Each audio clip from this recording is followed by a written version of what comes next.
Captain Paul from the locker room. If you haven't already, please make sure to hit a like, comment down below, and subscribe if you have not already. We're doing a $100 gift card giveaway once we reach 5,000 subscribers.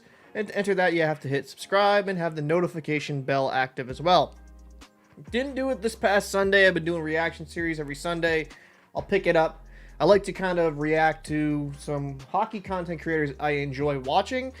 Today, I haven't watched this video yet, but Johnny Hockey released a video. If this McDavid and Draisaitl rumor is true, it's crazy for the franchise. Johnny Hockey has really grown over the last year, and I think that's dope to see. And yeah, let's get right into it, and let's see what he's got to say. The DFO rundown this week. The Edmonton Oilers are now one of the premier franchise in the National Hockey League. Now, yes, They were one of, if not the premier franchise in the 80s with all those cups they won, and I mean, Gretzky and Messier, nobody else in the league could touch that. But the decade of darkness from 2006 till 2017 was a horrible time for the Oilers and their fans. They missed the playoffs for 11 consecutive seasons, and not only did they have some awful teams on the ice, jokes of teams, but also the memes about them were going crazy. Everybody was talking about the Oilers, about how they were the laughingstock of Yeah, so people on the internet are absolutely undefeated when it kind of comes to I would say giving people a little bit of shit. But you know, for me, when it came to the Oilers, there was just a big period of time that they just weren't. They were drafting, and they got some hits. Like Taylor Hall worked out, McDavid worked out.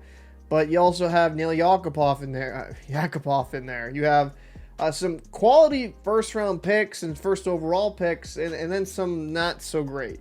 And the problem with the Oilers is I felt they kept going with just a bunch of young, promising players, and I didn't think there was enough veteran leadership in the Oilers locker room for quite a bit of time, to be honest. I think that was one of the detriments during that era of the league, and even like the coaches they had and the GMs they had were really questionable at times. And then you got the fact that they were getting first overall pick after first overall pick over and over and over again, and were still terrible. Yeah. And you also had stuff like, remember when Kevin Lowe lost it on a reporter and was like, I think I know a little bit about winning? Or when Dallas Aikens you can't say you know a little bit about winning when your team is that bad. Went bananas on Taylor Hall because they were losing like 8-1 to the Flames on Hockey Night in Canada. So Hall like squashed his water bottle and a little bit of water splashed Aikens in the face. So then he just absolutely lost it on his star player. Or when Victor Foss, the backup goalie, got pulled from the game and absolutely ripped into the play of his team on the bench. There's just so many things I could go through here.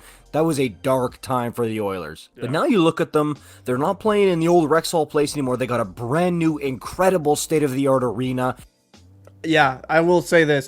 This is one of my destinations I want to go to. I don't know if I'll be able to do it this year. I'm planning on traveling to a lot of different arenas around the United States and Canada if possible. And I actually have a friend of mine that lives in Edmonton, and she says it's extremely cold, but it'd be really fun to go in person and just kind of that atmosphere. Oilers fans, man, they're very passionate. Pretty much every Canadian fan base in the Northeast and Minnesota, like they have some really passionate hockey fan bases, and just being there to like just feel the energy in the air, that'd be really cool. So that's kind of a plan. But yeah, the Rogers place is really nice. I really want to go. They've got two of the best players on the planet, and they're on the cusp of contending for a cup every single season. That franchise makes so much money, and Edmonton is as Oiler crazy as I've ever seen. Probably matches up with the 80s, but there's way more people in Edmonton now, so hey, they love that team. Yeah. Here's the thing though, nowadays in the NHL, guys will look around a bit more than they used to. It used to be that, okay, I'm going to be extremely loyal to you, I'm going to sign a 14-year contract with you. Now guys will kind of look around a bit. Okay, what are my options? Where do I want to be? Where can I make the most money? Where do I have the best chance of winning? That's a valid point. I feel like with free agency, especially within probably the last decade or so, maybe a little bit longer, that maybe last decade, possibly 15 years, usually people will be offered those really long-term contracts, like Kovalchuk, for example, right? When he was offered that ridiculous contract that shouldn't have been legal, people will get enticed to sign long-term if they're offered those years. But it seems like players are more willing to change destinations if possible. I'm wondering if the NHL might have to implement what the NBA has done, where the hometown team has an advantage when it kind of comes to signing rights when their ELCs run out. That would be interesting. I'd actually like to know your thoughts down below if you think that'd be a good idea. I'm not so big on that. I think, in my own personal opinion, if a player wants to move and he wants to make more money, or if I think any team should be able to offer any amount of money, but just an idea that kind of popped in my head. They'll shop around a bit if their free agency is coming up soon. Especially in a Canadian market, fans can never just expect that their star players they're just coming back, 100%. There's always that dangling New York Ranger, Florida Panther, LA King carrot that could come into play. Yeah. So when Frank Saravalli, again on the DFO rundown, which you should definitely check out, says that there is, quote, a 90% chance that McDavid and Draisaitl will be Oilers for a very long time, Oilers fans should breathe a gigantic sigh of relief. Okay, so that would be great for the Oilers franchise if they could retain them, both of them. And Saravalli's an insider.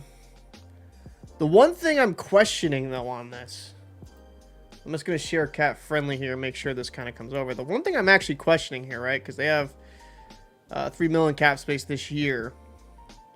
Oh, why is this so zoomed in, Paul? That's why. Hold on. Let me zoom that out. I'm like, wait, why is that so zoomed in? Draisaitl's contract is up next year. After this year and next year, he's under contract. So in 25-26, as clearly states. And then McDavid the year after that.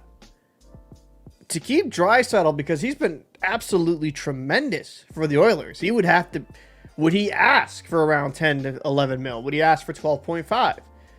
Connor McDavid. The season he had last year is like stuff you do in a video game, right? Like, you put your player at max stats. That's the type of statistics you get. He's the best player on the planet. Does he ask for more money? Or will they take an approach like, okay, we made some good money here, especially McDavid. I'll stay at 12.5, or maybe I'll take a little bit of a hometown quote-unquote discount so I can keep players like Draisaitl and, Vander Kane, if he's still quality at that point. Zach Hyman at 31. Well, he's signed for a little bit, but you get what I'm saying. Like, bring in players, keep players that are quality. Because I think the Oilers are not that far away from being a cup winner. I don't, like, they have the superstar talent up front. I'd love for them to add, like, another defenseman. That would be perfect. Because I really, really loved the Ekholm trade. Now, the Darnell Nurse contract, I've been kind of on the record. I'm not the hugest fan of that with 9.25. I don't think he's worth that much. But if they could bring in another quality top four defenseman, and if Jack Campbell can return to form, or Stuart Skinner can take another step in his development, the Oilers are a dangerous team. Sorry for that little soliloquy. I just don't like to make these reactions like, oh, I'm just going to watch and...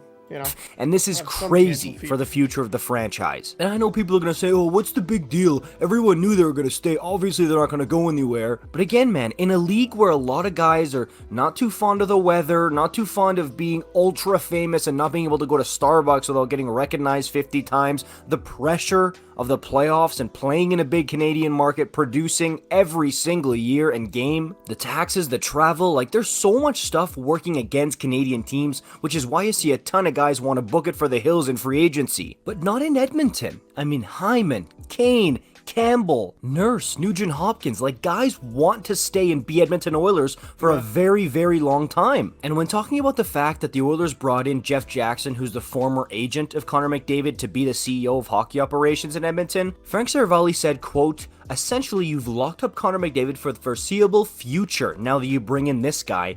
And anytime anyone's ever mentioned the idea, I've sort of laughed it off. Like, I think there's a 90-some% chance that both McDavid and Draisaitl are Edmonton Oilers for a long, long time. And let me just say that Oilers fans, you guys are so lucky that these guys are built different. Like, it's not like these guys haven't had their fair share of painful losses and wrath from the Oilers fans. They've gone through it. But they know what they'd be signing up for. The pressure of winning, which is at an all-time high at Edmonton right now. Being the subject of every local radio station every day during the season. Not being able to go out to a restaurant without people coming up to you and asking you for pictures and autographs. Okay, so I agree with Johnny, right? They're built different. They kind of understand the climate that they're put in. The one pushback I'll have, and this even happens in Boston, and it's annoying, right? These players have lives, and they have family. In no way, shape, or form should you ever insult someone's parents or harass their family, their wife, their relatives. That's weird. And I know hockey fans are very passionate. I think one of the reasons why Canadian markets have struggled at times, it's kind of like it's kind of like a two-edged sword, right? Because on the plus side, Canadians are so passionate about hockey, and I love that about that. I love that about them, excuse me. But the market itself can be so toxic towards its players, and the media coverage always just being down on them if there's a little bit of struggle, like everything's the end of the world. I can understand why some players don't want to deal with the BS, and I just think when it kind of comes to attacking someone's families, parents, and all that, that's a little bit over the line. Now, criticism, that's fair game. As long as it's criticism and you're just not insulting him continually through the article without giving any type of tangible feedback. Like if a guy is just really bad 5-on-5 or really bad on a penalty kill, like elaborate, but don't just say he's complete dog shit and just insult him throughout the whole article. So I've seen that, not a lot, but I've seen that with some Canadian articles. Or telling you how good or bad you played last night. So for them to both be this sure that they want this and not even be like, I don't know, we'll cross that bridge when we get there, maybe, I guess I kind of want to stay.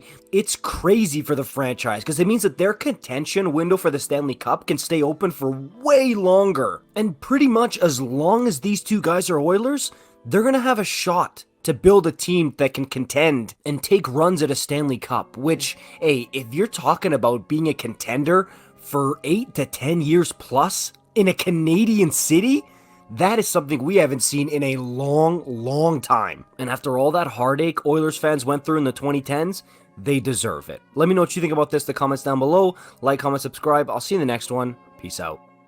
Okay. All right, good video, Johnny. Good video, Johnny Hockey. His video will be down below in the description. I'll try to ping a comment as well. The comment section's been kind of weird. Drop a like here. But yeah, this was a very good video. Kind of going back to the Oilers cap situation. They have a little bit of money to play with. It's going to be interesting to see how these next contracts play out. That's what I'm waiting to see the ball drop on that. Because that's going to be wildly important. Because if McDavid asks for more money, which he's justified, he's the best player on the planet, will they be able to build a competitive enough team? Now, you could argue, well, the cap's going to go up the next few years. The cap was been rumored to go up like this year, next year, stuff like that. I don't deal with kind of speculation. I deal with the reality. And if the cap does go up, is it going to be 1 million? Is it going to be 5 million? Because if it's only 1 million, is that really that much? Is that much more space? You could argue, well, McDavid's definitely worth another additional $1 million, but how are you going to pay Draisaitl?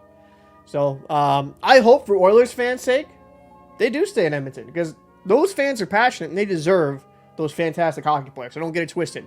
I think it'd be great. I think anyone on every single team in the NHL will love to have either McDavid or Draisaitl. But I'd like to know your thoughts down below. Do you think both of them will stay in Edmonton? And also, next contracts, what do you think they'll ask? Do you think they'll take a hometown discount, or are they going to ask for market value? Hope you enjoyed this video. Make sure to like, comment down below.